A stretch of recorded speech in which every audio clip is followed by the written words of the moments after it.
ಎಲ್ರಿಗೂ ನಮಸ್ಕಾರ. Welcome to Ramu astro.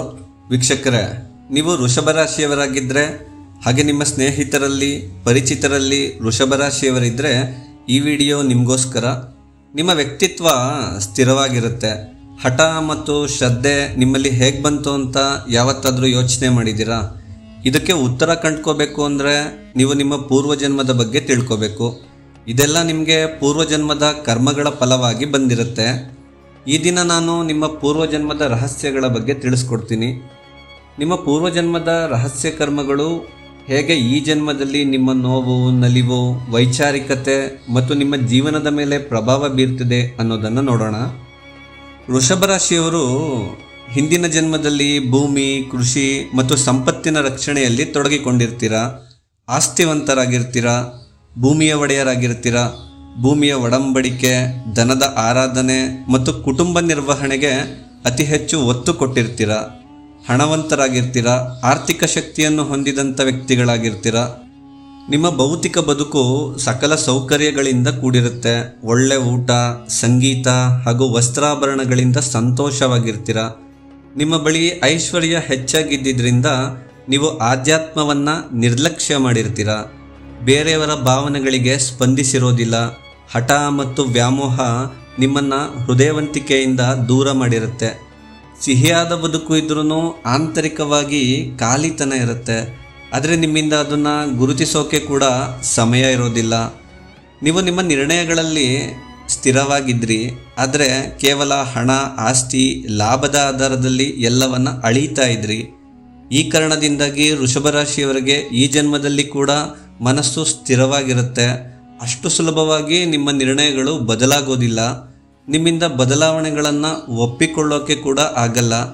ನಿಮ್ಮ ಬಾಂಧವ್ಯಗಳಲ್ಲಿ ಹಠ ಅನ್ನೋದು ಸಮಸ್ಯೆಯಾಗಿ ಬಂದಿರುತ್ತೆ.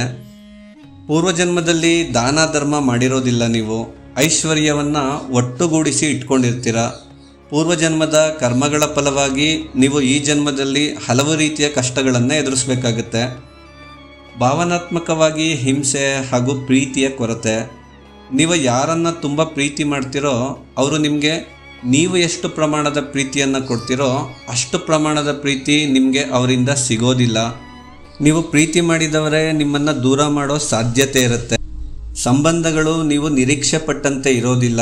ನಿಮ್ಮ ನಿರೀಕ್ಷೆಗಳಿಂದಲೇ ನಿಮಗೆ ನೋವಾಗುತ್ತೆ. ಹಣ ಇದ್ರೂ ಸಂತೋಷ ಇರೋದಿಲ್ಲ. ನಿಮಗೆ ಲಕ್ಷ್ಮಿಯ ಅನುಗ್ರಹ ಇದ್ರೂ ಆ ಹಣ ನಿಮಗೆ ಸಮಾಧಾನ ತರೋದಿಲ್ಲ. ನಿಮ್ಮ ಬಾಳಿನಲ್ಲಿ ಆರ್ಥಿಕವಾಗಿ ಲಾಭಗಳಿದ್ರೂ ಸಹ ಆಧ್ಯಾತ್ಮಿಕವಾಗಿ ಶೂನ್ಯತೆ ಕಾಡುತ್ತೆ. ನಿಮ್ಮ ಸಂಬಂಧಗಳೇ ಜಟಿಲವಾಗಿರುತ್ತೆ. ಕೆಲವೊಮ್ಮೆ ಮೋಸಗಳು ಕೂಡ ಆಗುತ್ತೆ. ನೀವು ಯಾರನ್ನಾದರೂ ನಂಬಿರ್ತೀರಾ ಅಂದ್ಕೊಳ್ಳಿ, ಆದರೆ ಅವರು ನೀವು ಕನಸು ಕಂಡ ರೀತಿ ನಡ್ಕೊಳ್ಳೋದಿಲ್ಲ.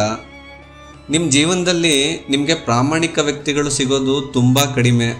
ನೀವು ಸ್ಥಿರತೆಯನ್ನು ಇಷ್ಟಪಡ್ತೀರಾ, ಆದರೆ ಈ ನಿಮ್ಮ ಸ್ಥಿರವಾದ ಮನೋಭಾವನೆ ನಿಮಗೆ ಅಡಚಣೆಯಾಗಿ ತೊಂದರೆ ಕೊಡುತ್ತೆ. ನಿರ್ಧಾರ ತಗೋಬೇಕಾದ್ರೆ ಗೊಂದಲ ಅನುಭವಿಸ್ತೀರಾ. ಹಾಗೆ ಶಾರೀರಿಕವಾಗಿ ಕೂಡ ತೊಂದರೆಗಳನ್ನು ಅನುಭವಿಸ್ತೀರಾ. ಕುತ್ತಿಗೆ, ಮೂಳೆ ಹಾಗೂ ತೂಕದ ಸಮಸ್ಯೆ ಅನುಭವಿಸ್ತೀರಾ. ನಿಮಗೆ ಇಷ್ಟವಾದ ವಿಷಯದ ಮೇಲೆ ಅಪಾರವಾದ ಆಸಕ್ತಿಯನ್ನು ಬೆಳೆಸ್ಕೋತೀರಾ. ಅದು ಹಣ ಇರ್ಬೋದು, ಯಾವುದೇ ವ್ಯಕ್ತಿ ಇರ್ಬೋದು, ಅಥವಾ ಅತ್ಯುನ್ನತವಾದ ಜೀವನ ಶೈಲಿ ಬೇಕು ಅನ್ನೋ ಆಸೆ ಕೂಡ ಇರ್ಬೋದು. ಈ ರೀತಿ ಆಸೆ ಪಡೋದು ತಪ್ಪಲ್ಲ, ಇದು ಮನುಷ್ಯನ ಸಹಜ ಗುಣ. ಆದರೆ ಈ ಆಸೆ ಹೆಚ್ಚಾದಾಗ ತೃಪ್ತಿಯ ಭಾವ ಇರೋದಿಲ್ಲ. ನಿಮ್ಮ ಆಸೆಗಳಿಂದಲೇ, ನಿಮ್ಮ ನಿರೀಕ್ಷೆಗಳಿಂದಲೇ ನಿಮಗೆ ಅತಿಯಾದ ನೋವು ಹಾಗೂ ತೊಂದರೆ ಆಗುತ್ತೆ. ಈ ಎಲ್ಲ ಕಷ್ಟಗಳಿಗೆ ಕಾರಣ ನಿಮ್ಮ ಪೂರ್ವಜನ್ಮದ ಕರ್ಮಗಳೇ ಆಗಿರುತ್ತೆ. ನೀವೇನಾದರೂ ಈ ರೀತಿಯ ತೊಂದರೆಗಳಲ್ಲಿ ಸಿಕ್ಕಾಕೊಂಡು ನೋವು ಅನುಭವಿಸ್ತಾ ಇದ್ದರೆ ನಿಮ್ಮ ಜೀವನ ಶೈಲಿಯಲ್ಲಿ ಕೆಲವು ಬದಲಾವಣೆಗಳನ್ನು ಮಾಡಿಕೊಳ್ಳೋದ್ರಿಂದ ಉತ್ತಮ ಫಲಗಳನ್ನು ನಿರೀಕ್ಷೆ ಮಾಡ್ಬೋದು.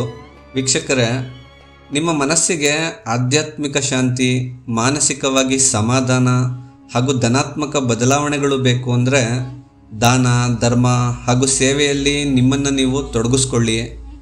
ವೃಷಭ ರಾಶಿ ಕಾಲಪುರುಷನ ಕುಂಡಲಿಯಲ್ಲಿ ಎರಡನೇ ಮನೆ ಅಂದ್ರೇ ಕುಟುಂಬ, ಹಣ ಹಾಗೂ ಆಹಾರ. ನೀವು ಅನ್ನದಾನ ಅಥವಾ ಸೇವೆ ಮಾಡೋದ್ರಿಂದ ನಿಮಗೆ ಹಣದ ಹರಿವು ಹೆಚ್ಚಾಗುತ್ತೆ. ನಿಮ್ಮ ಹೆಸರಲ್ಲಿ ಬಡವರಿಗೆ ಹಾಗೂ ಪ್ರಾಣಿ ಪಕ್ಷಿಗಳಿಗೆ ಸಹಾಯ ಮಾಡಿ.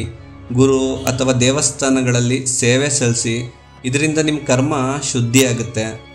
ಪ್ರತಿದಿನ 10 ನಿಮಿಷ ಆದರೂ ಧ್ಯಾನ ಮಾಡಿ. ಇದರಿಂದ ನಿಮ್ಮ ಮೂಲಾಧಾರ ಚಕ್ರ ಶುದ್ಧಿಯಾಗುತ್ತೆ. ಶುಕ್ರವಾರದ ದಿನ ಮಹಾಲಕ್ಷ್ಮಿ ಅಷ್ಟೋತ್ತರ ಪಠಣೆ ಮಾಡೋದ್ರಿಂದ ಕೂಡ ನೀವು ನಿಮ್ಮ ಬದುಕಿನಲ್ಲಿ ಸಮೃದ್ಧಿಯನ್ನು ನೋಡ್ಬೋದು.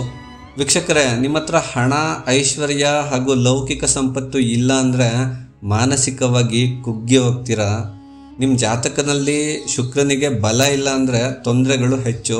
ನಾನು ಮೇಲೆ ಹೇಳಿರೋ ಪರಿಹಾರಗಳನ್ನು ಮಾಡಿದ ನಂತರ ಕೂಡ ಯಾವುದೇ ಬದಲಾವಣೆಗಳು ಆಗ್ತಾ ಇಲ್ಲ ಅಂದರೆ ಹಣ, ಪ್ರೀತಿ, ಆಸ್ತಿ, ಕುಟುಂಬದ ವಿಷಯದಲ್ಲೇ ಪದೇ ಪದೇ ತೊಂದರೆಗಳಾಗ್ತಿದೆ ಅಂದರೆ ಒಂದ್ಸರಿ ನಿಮ್ಮ ಜಾತಕವನ್ನು ವಿಮರ್ಶೆ ಮಾಡಿಸ್ಕೊಳ್ಳಿ, ಸೂಕ್ತವಾದ ಪರಿಹಾರಗಳನ್ನು ಕಂಡುಕೊಳ್ಳಿ ಅಂತ ಹೇಳ್ತಾ ಇವತ್ತಿನ ವಿಡಿಯೋ ಇಲ್ಲಿಗೆ ಮುಗಿಸ್ತಾ ಇದ್ದೀನಿ. ಮುಂದಿನ ವಿಡಿಯೋದಲ್ಲಿ ಮತ್ತೆ ಸಿಗೋಣ. ಎಲ್ರಿಗೂ ಒಳ್ಳೆಯದಾಗಲಿ. ಧನ್ಯವಾದಗಳು.